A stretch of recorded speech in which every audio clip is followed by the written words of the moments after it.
ran from the bad guy. I'ma stare him in the eye like, what's up?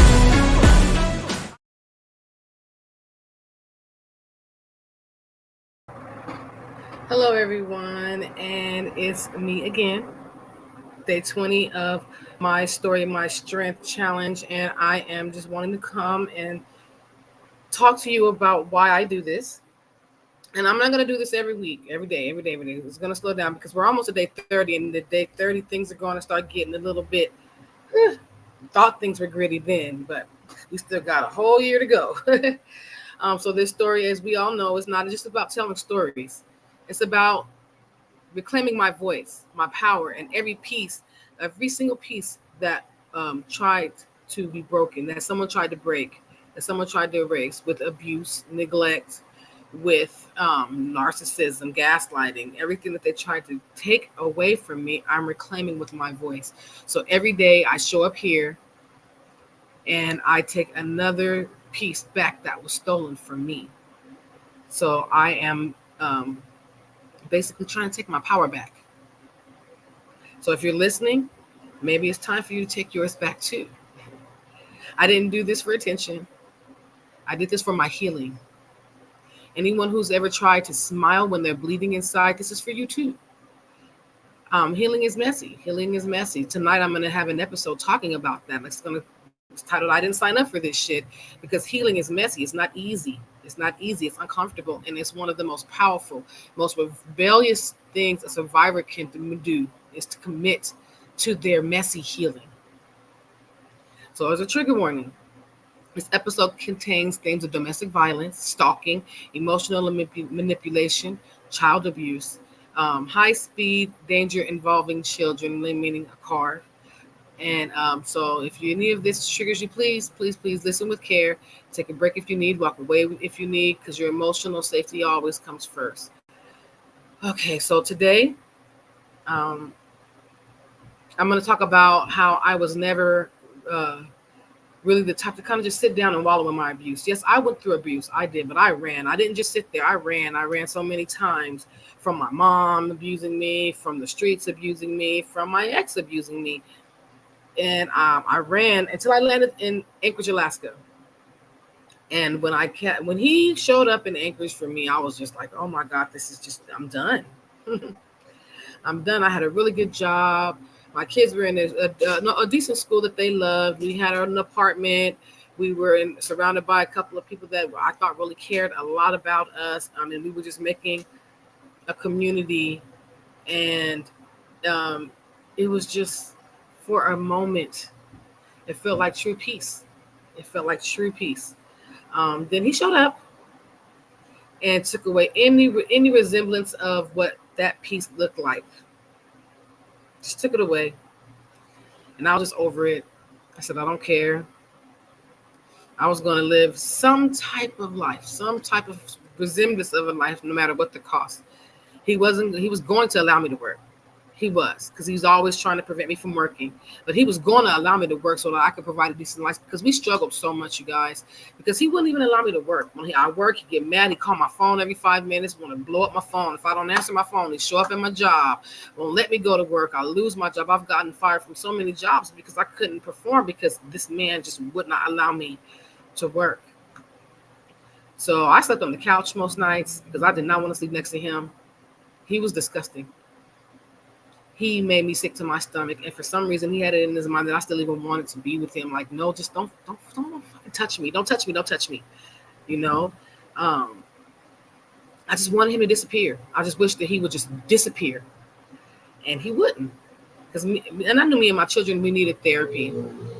But when he was gone again, we had at least some kind of happiness. We went to a church. We used to go hiking, camping, fishing. We did things that were for us. We didn't have to worry about him not wanting to go, because all he wanted to do was play his game and sleep and do nothing all day. And he wanted us to be miserable and do nothing with him. He, not having to ask about who I was with, where I was going, what I was doing. I didn't have to worry about anything. We had something. But then he comes and he takes that away. So on this day, he was living with us in Anchorage. And I was still like, I was tired. I only had one friend, because everyone that I met there, including the one who helped me get up there, they turned their back on me. They weren't talking to me. They turn their backs on my children. No matter what, we're going to be there for the kids. That is a lie, because even today, we don't really talk. They don't speak to my children.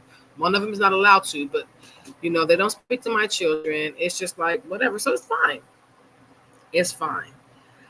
So I would go to my friend who lived there, her house, and I would hang out with her because, again, I've never really needed a big circle.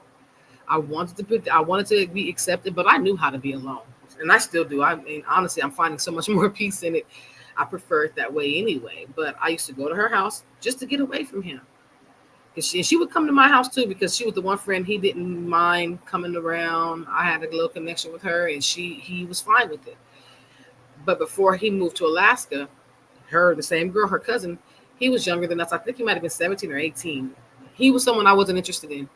He was young. He was a child to me. And he had a crush on me. So he starts a little flirt with me, and I shut him down. Like, man, gone somewhere. No, that's not happening. Just stop. I wouldn't embarrass him, but I would let him know that it wasn't happening. And he would still keep making advances for me. But, sometimes he was still a friend enough to where I would give him rides here and there. I need to go because he was 17, 18. I sold him a car, but it got totaled or impounded. Something happened to it. He didn't have it, so he still needed rides. And I would give him rides here and there because he would always give me gas money, more gas money than I would actually need. And it wasn't just me. That's just how he was. If you gave him a ride, he'll fill your tank up and give you $20 extra for gas. He made sure that he showed appreciation to someone who was doing something for him. So I didn't mind giving him rides when he needed rides. And this day I was off work. And I don't know, it was a holiday, some type of Alaskan holiday. I didn't have to go to work. My kids still had to go to school. He still had to go to work. So my friend, I was hanging out with her, and he came over. He was like, hey, can you give me a ride? I'm like, sure. Anyone who gives him a ride knows if you give him a ride, that's why he'll fill your tank up. Because if you give him a ride, you're not just taking him to one or two places. He's going to have you drive him to like 5 places. Like he basically paid you to be his personal driver for that day. So it was like, fine, whatever. I will definitely give you a ride. That's fine. Because again, he might have did a little flirting, but he was never disrespectful towards me. He never touched me. It wasn't anything other than, making a little comment. They always do this when I'm on the phone with you. I swear to God, you guys, it's dead quiet like an hour before and an hour after I get off of this. But when I'm on it, they decide they want you to hear them too. But back to the story. He needed a ride, so I took him. I'm like, all right, well, I didn't have anything to do. And I was just sitting at the house watching the Montel Williams show, talking on the phone. Get back to that later. So I gave him a couple of rides, took him here and there. And he's also the type that if you give him a ride and you're gone most of the day, he'll buy you food. Like, not anything fancy, McDonald's, Wendy's, whatever. And that day, I took him around. It was about an hour and a half before it was time for me to go get my kids from school. He said, okay, well, let's just go grab something to eat and sit at the park because he wanted to smoke his blunt or whatever. And I didn't smoke weed. So I was like, okay, you can't smoke in my car. I have my kids in my car. So he was really, like I said, he was respectful. So we parked at a park. He ate the food. Well, we ate the food. And when we were sitting in the car talking and eating and talking and eating, and he was like, okay, well, we're done eating. He's also rolling up his little blunt or whatever. He gets out, he goes to smoke his blunt. Get in the car, we go. I drop him off at his cousin's house, go pick up my kids. By the time I'm home, I see all of my things being thrown out the window. I go in the house, he's completely destroyed my house. And he's throwing all of our clothes and everything out of the window, screaming at me about cheating on him. I saw you. I followed you around all day, and I saw you with that motherfucker in the car with you. And I'm just like, oh, my Lord. First of all, I'm not messing around with anybody. I'm not cheating on anybody. I gave someone a ride who put gas in my car. Well, I sent you guys at the park, yes, because he wanted to smoke his weed and I ate my food. But why is he buying you food? Because I drove him around all day and I was hungry and he was being nice. No, you messing around him. You fucking him, you this and that. I'm like, oh, no, I'm not. Dog, you're going to get the hell out of here. Even though you kicking me out of an apartment that I'm paying the rent in, you don't have any money to pay because you were really making minimum wage, working 3 days a week, 5 hours a day. So, okay, that's fine. I get him. He starts throwing my son's medicine because my older son had a lot of pre-existing conditions, asthma, allergies. I mean, he was just all over the place. So I'm picking up his medication, EpiPen, whatever. I get in the car because my kids hadn't even gotten out of the car from school. And they're like in the back seat, like, oh my goodness. And my son's sitting in the front, like, I'm just tired. So I get in the car and I drive to my friend. I tell my kids to stay in the car. I stand out in front of her gate and I tell her what happened. He thought I was messing around with your cousin because I gave him a ride. Um, and she's just like, what is wrong with this guy? I don't know, man. And I see him coming up the street in the car that I bought for him. Because mind you, I bought him a car. Side note, I bought him a car because when he moved to Alaska, I want to find a job. So I wasn't going to give him my car. No, I bought me a car. My bad. I spent $200 on a little Volvo when I first moved in to Anchorage. So I gave him that car. And I went and bought me one of those older model GMC Blazers. It was a bigger one, not one of those small newer ones, but one of those bigger ones. I like big trucks. So I got that. He wanted that car, that truck. He said he'd rather have that. I'm like, no, he's just, I want it. I'm sorry, you can't have it. So he was already mad at me because I didn't give him that car. But so he comes driving down the street in the car that I bought him. Told my friend, like, I see him coming. I get in the car. I leave. I look in my rearview mirror. I see him stop at her house. She kind of waved him off like, no, not over here. And she goes in her house. So he's now chasing me down the street with my kids in the car.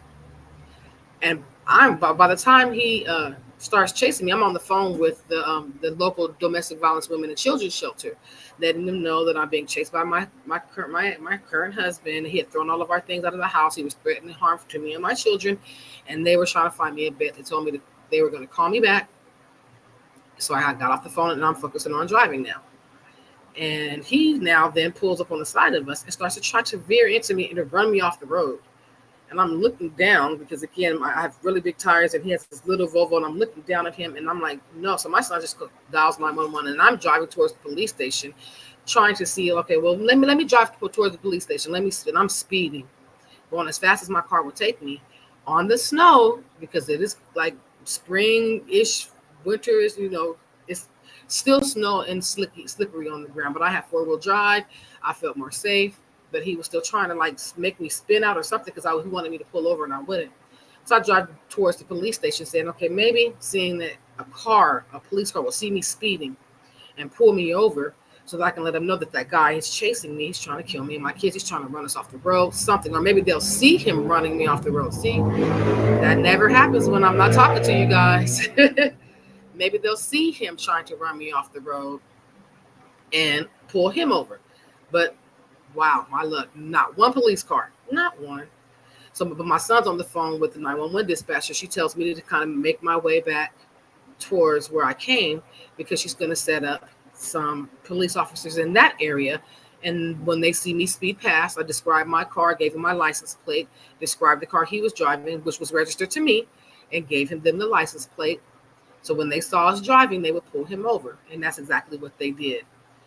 So they told me to park at a gas station that was around the corner from my home and wait for them to come to that gas station to check on me and to check on my kids.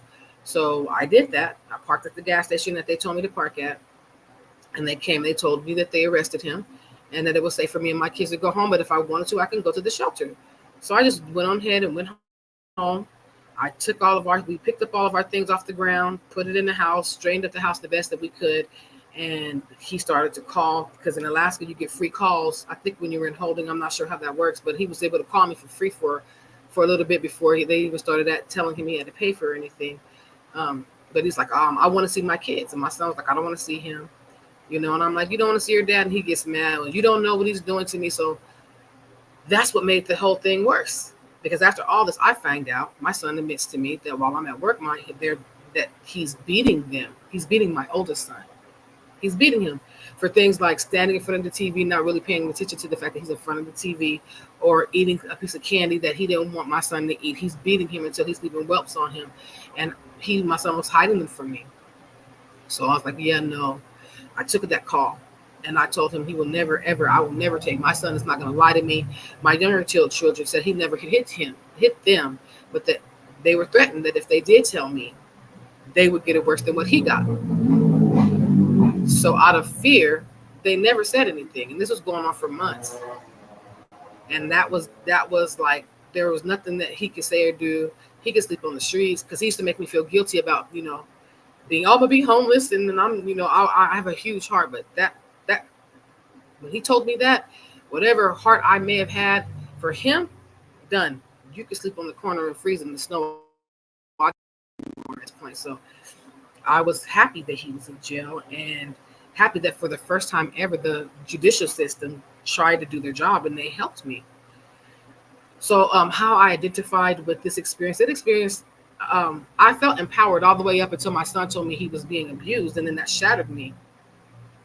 I thought I was holding everything together. I thought things were going better, and I felt like a failure, not just as a woman, but as a mom. I believed that I put my kids in harm's way by just trying to survive because I just went to work, came home, and I worked as long as I could. I put them in after school programs, but sometimes they had to sometimes they had to go home with him. And I convinced myself that I should have known that he was doing this, that I should have seen the signs, and that guilt that I carried was so unbearable. I hated myself for not protecting my son, for being so broken that I missed their pain while I was drowning in my own pain. I felt like I failed at the one thing that I had to live for, and that was keeping my baby safe. So the reflection question I have for you: what truth have you been avoiding because you're afraid it confirms your deepest fear about yourself? And what would you change if you gave yourself the same grace that you give everyone else? So I'm going to ask that question again. What truth have you been avoiding because you're afraid that it confirms your deepest fear about yourself? And what would you change if you gave yourself the same grace you give everyone else? So of course I had to reframe the thoughts that I had because again, I felt like I failed my children. While I was trying to escape my own abuse, I felt like I let them suffer in silence. I felt like I did not protect my children. I was supposed to be there. I was supposed to be their safe space, and I was not. I was not, but I had to reframe that because that belief is not the truth. It's the trauma speaking. I did not fail my children. I was surviving something that was so unimaginable while I was also trying to hold a home, a job, and my own sanity while I was all dealing with a threat, which was him. The abuse that my son endured, that wasn't my fault. It was hidden from me. It was. It was. And they thought that they had to hide it from me. I know.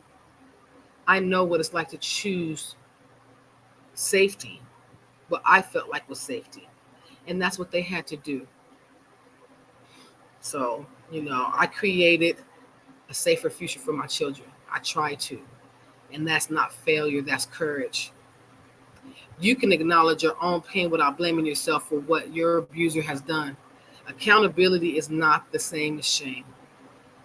So the affirmation that I have to tell myself is I am not my mistakes. I am my healing. I am not defined by what I didn't know. Because I didn't know this. I probably would have went to jail if I'd have known he was doing that to my son. So, but I am not defined by what I didn't know. I am empowered by what I chose to do about it. I protect the truth. I lead with love. And I rise with every truth I uncover. So I am not my mistakes. I am my healing. I am not defined by what I did. I am empowered by what I chose to do. I protect the truth. I lead with love. And I rise with every truth I uncover. That's my affirmation. So now we're at our mini session. It's a coping tool called Pattern Break Reset.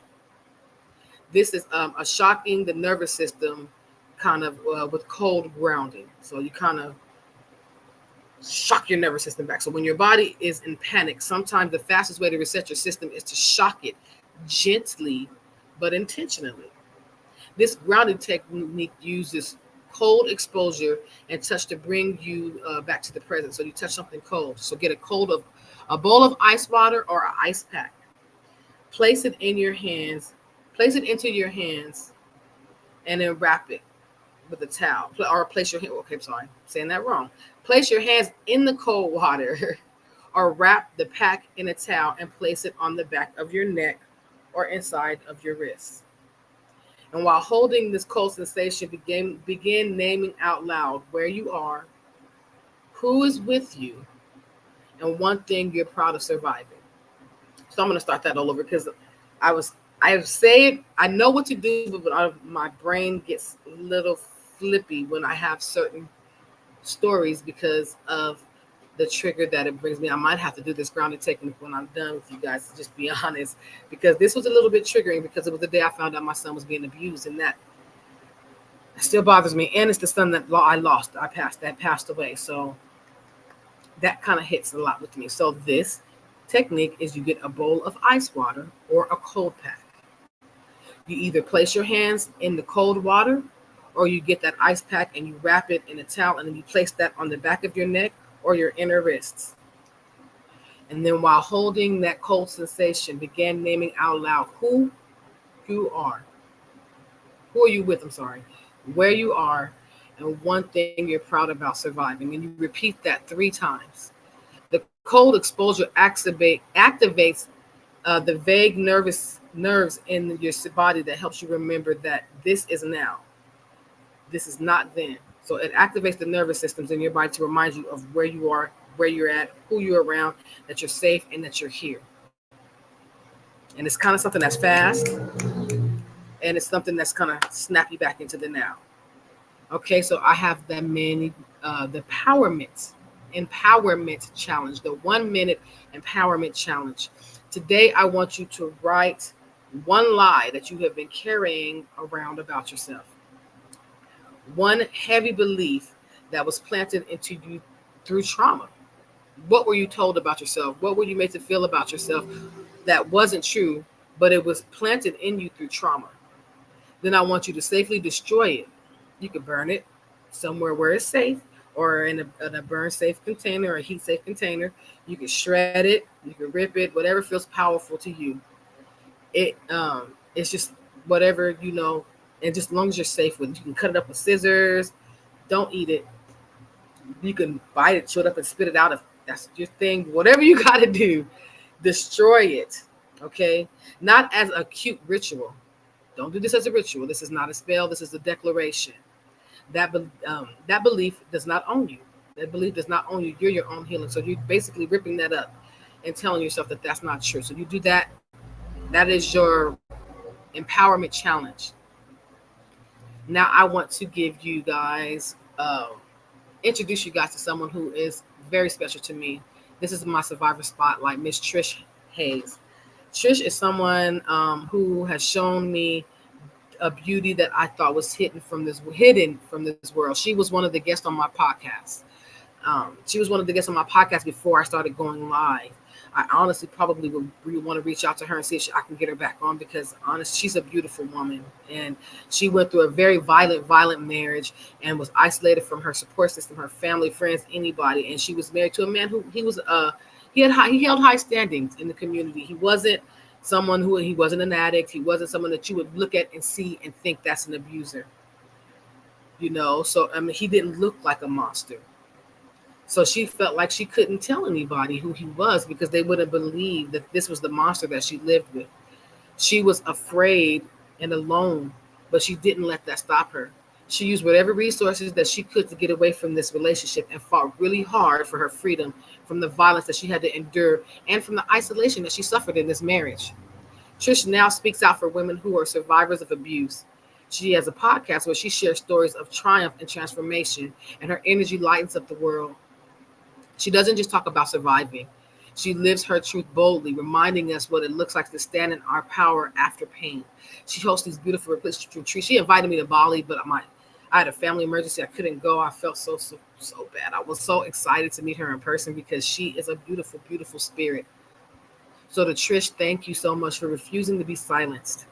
Thank you for fighting not only for yourself, but for every woman who thought she was far too gone to rise again. You are proof that healing is fierce and freedom is possible. So we see you. I see you. We see you. We honor you. And we carry your light forward. Thank you, Trish. So if this episode moved you, don't just sit in silence. Be the voice that helps someone feel seen. Like, subscribe, and follow me on Empowered Voices Finding Strength in Survivors. Or across any of my platforms. I put the link to my link tree in the description, so you guys can click on that link. Go. You can follow me on my Instagram, on my TikTok, on my Facebook, on my LinkedIn, on my Passionistas. Anywhere you can DM me your story or send this to someone who needs it. If you want to be on my podcast, let me know. I will send you the interest form. Is free to get on my podcast. I don't charge to get on my podcast, and you can definitely check that out. You can check out the summits that I've been on, or that I've actually hosted. Anything that I am a part of, you can check the podcasts that I've been interviewed on, sharing my story. I have a few of those on there. So follow me on my link tree, and click on my link tree and catch up on everything that I've done, and stay updated to the things that I'm currently doing. So you guys know what I'm going to say? If you've been following me this far, you know that I'm going to let you know that your story does not end in pain. It begins in power. See you tomorrow for day 21. I love you all. Please, please, please have a safe, happy, great weekend. Happy Juneteenth. I didn't say that yesterday. And happy Father's Day. I did not say that Sunday. To everyone, I love you all, and have a good day. Heard you looking for a hero. Well, look up. No more running from the bad guy. I'ma stare him in the eye like, what's up? I know the journey got hard for a minute, but I ain't giving this up. Yeah, I got the heart of a champion. If I get knocked down, I get